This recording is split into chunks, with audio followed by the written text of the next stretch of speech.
Welcome back to ECE 320A. We are now, by the numbers on the homework assignment, we are in unit number 11, and this is dealing with filters. You've probably already read some of the material on passive filters. We're going to be focusing mostly on active filters in this unit, which is material-wise coming to us from Chapter 15. You only have one more unit left after this unit, and that's Unit 12, and you'll have a final exam at the end of Unit 12. The goal for this particular video is to describe basic filters and their applications very briefly, and also just remind you that what you already have in your possession in terms of circuit knowledge, analysis, understanding, and how to use that together with what we've just learned about, which is Bode plots, to help us more easily understand, interpret, and design filters. So again, this is material passive in Chapter 14, active in Chapter 15, filtering, and our Bode plots, this frequency response, what's happening with this circuit as a function of frequency. That is helpful in letting us understand what kinds of filters we might be able to build, or if somebody wants you to build a particular filter, you now have a better understanding of what you can put together to make that happen. Let's simply talk about 4 of the generic types of filters, and we'll start with the obvious, the low-pass filter. And I think it's clear that the low-pass filter has a Bode plot, or a frequency response magnitude, that passes filters in the pass band. So I'll be using different terminology or new terminology, but here is now our pass band. That's this information here in the lower frequency region, and then we have what we'll call the stop band, and that's where the magnitude starts rolling off or stopping frequency behavior, or in this case, the low pass is passing low frequencies and it's stopping or attenuating higher frequency signal information. And in this case, if we think about that, we've already, I hope, become very comfortable with talking about a first order passive RC circuit that might produce this kind of Bode plot behavior. And if you think about the transfer function associated with this particular system, you could do it by a voltage divider if you wanted to, and if you said, oh, that's now 1 over SC over R plus 1 over SC, so that we now have, if we clear the fractions in the numerator and the denominator, then we end up with 1 over SRC plus 1. And that's the transfer function now for this particular system. It has a pole, which is why we're having this break down at a frequency equal to the reciprocal of the time constant. This is 1 over S tau plus 1. This is in time constant form, the way we've written this transfer function. And if it's first order, which this is, it has one energy storage device, we're rolling off in the stop band at minus 20 dB per second. Oh, minus 20 dB per, and now keep me honest, per decade. And a decade, again, is a factor of 10. And where might you want to implement or use a low-pass filter? It might be when you're trying to process a signal that might have high-frequency noise superimposed on it, and you want to attenuate or try to stop, maybe not completely stop, but reduce the impact of that noise on the signal of interest. So this could be used, a low-pass filter could be used to remove noise. It also could be used, this is sort of something similar, but now you might actually have signal content at high frequencies that's coming from something other than noise, but you don't want that in your signal at the output, and so you might need to, with your,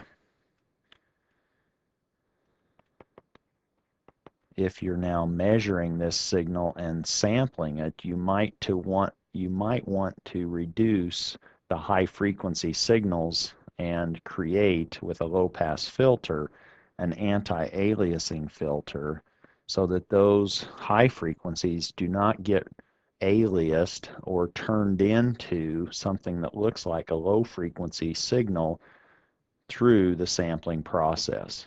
So you would learn something more about that in a digital control class, in a digital signal processing class, or in a digital communication class. You'll learn about sampling and what that does to high frequencies, and what you're trying to do then is minimize those high frequencies moving back through the sampling process into this low frequency range of interest in your particular problem or in your system.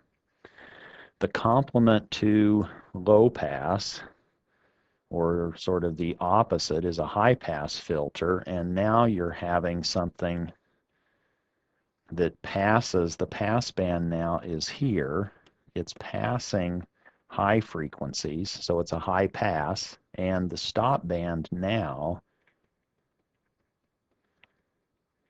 is in these low frequency ranges. And if you wanted to think about this, let's not worry about this transfer function necessarily matching the circuit that I've drawn, but here in general, how would we obtain something that's coming up from the bottom, from the basement? Well, if we have a positive slope, we know that's coming from a zero, and if it's always been coming up, then that's associated with a zero at the origin. And then we, in this particular circuit, we're rolling off or wanting to now stop that slope, and in this case our break frequency is R over L, but in general we would maybe just put in some pole at a given frequency. In this case A is R over L, but in other cases it might be something else if you had some other way of realizing this high pass filter. And again, if it's first order, we're going up at a slope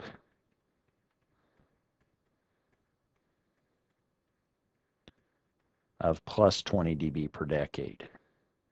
And again, that's if you do the analysis, and I would encourage you to go ahead and try to find the transfer function. Just as a review, what's the transfer function between V sub I and V sub O in this particular circuit? And you better be able to see that that yields a transfer function having some structure like this, and you can then sketch the Bode plot associated with that particular system. In this case, what you might be wanting to do is get rid of or try to reduce low frequency signals, or maybe you want to get rid of a DC bias or a DC offset, so you're trying to now reject or reduce these low frequencies, and that's why you have this stop band in the low frequency region when we are designing high pass filters. Another of the four fundamental filter types would be this bandpass filter, and now you're passing a particular band of frequencies, where that band we typically would just say is some intermediate interval of frequencies, and that could be communication signals that you're trying to pass. In this case, we want to now come up from the bottom, pass our intermediate frequencies, and then attenuate or reject high frequencies. And so now the magnitude response of a bandpass filter might look something more like this. And now you would have, in this particular frequency interval, maybe you now have a 0 at the origin. This particular point now might be a pole. You have another pole or poles that cause you to now roll off at high frequencies, and you should be able to now start connecting transfer function poles and zero factors with these Bode plot shapes. And in this particular case, if you wanted to try to create a bandpass filter, you know now you have at least a 0 at the origin and a couple of poles, so you need a second order system, and you can actually create a passive bandpass filter with just an inductor, a capacitor, and a resistor.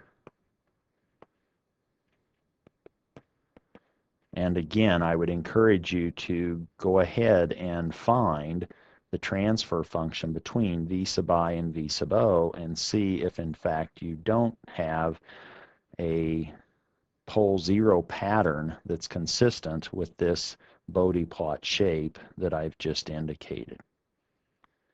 So that was the number 3 circuit. The number 4 is sort of the mirror image of this. Now it's a band reject. Now the intermediate band of frequencies is something we might want to get rid of or try to attenuate, and that could be in the form now of rejecting disturbances. Maybe you have a 60 hertz hum in a particular signal and you want to reject that.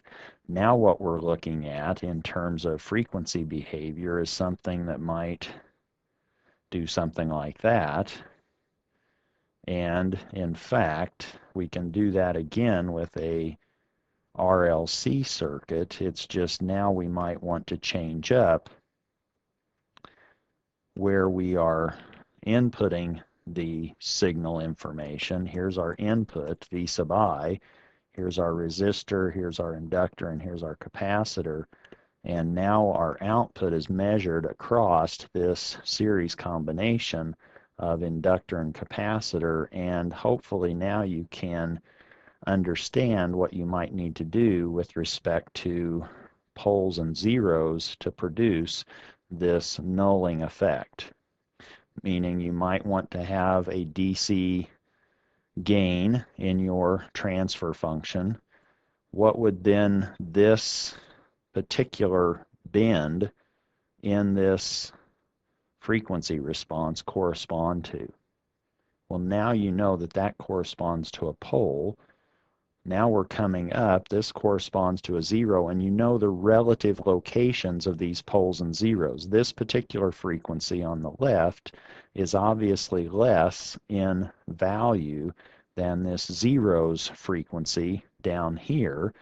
And then while we're coming up, maybe this is due to zeros, we now need to introduce a pole to roll off that slope. And you can now start to hopefully better understand the transfer functions that you need pole zero wise in order to produce or realize a frequency response that's now doing what? It's rejecting a particular band of frequencies. So this is a band reject, and the band that you're rejecting is now right here, and you're passing the other frequencies that are at the low side and the high side of this intermediate band of frequencies.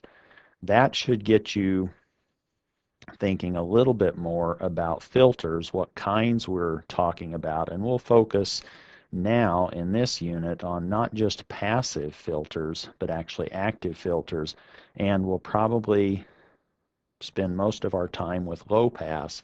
Once you know or understand low pass filters, you can start to see the connections or more quickly determine how to connect those with these other 4 types of filters. We have the low pass filter, high pass filter, band pass filter, and band reject filter that we've talked about in this video. Hopefully now we can look at how we might achieve those with active filters.